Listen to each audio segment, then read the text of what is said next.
here's one of the big reasons that exercise can be so helpful to help with your blood sugar control. When we eat carbohydrates, they get broken down into glucose, which enters the bloodstream. But glucose sitting in the blood is like groceries sitting in your driveway. You bought the fuel, but it still needs to get inside your house to be used. This is where insulin comes in. Insulin binds to its receptor on the muscle cell and sends a signal inside of the cell. Think of insulin as like the person who tells the garage door to open so that the groceries can be brought inside of the cell.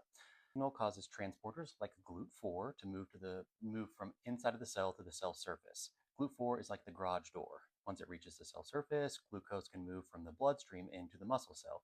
But here's what makes exercise so powerful. When your muscle contracts, it creates another signal that also moves these GLUT4 transporters to the cell surface, even without having to rely entirely on the insulin here.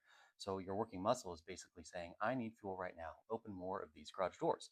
Biochemically, muscle contraction activates pathways involving energy sensing signals such as AMPK, which helps increase GLUT4 movement to the cell membrane.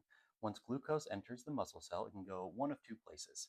It can be sent to the mitochondria to help make ATP, which is like the energy that your muscles need to perform work, or it can be stored over here as glycogen, which is like filling the muscle's fuel tank so it has energy that's available later. So when you exercise, your muscles become a much better place for the glucose to go. More GLUT4 at the surface means more of the glucose can be pulled from the bloodstream and used or stored by the muscle. And over time, regular exercise can improve insulin sensitivity, meaning the same amount of insulin can do its job more effectively. That is why exercise is not just about burning calories, it's one of the most powerful ways to help your cells use glucose better and improve blood sugar balance.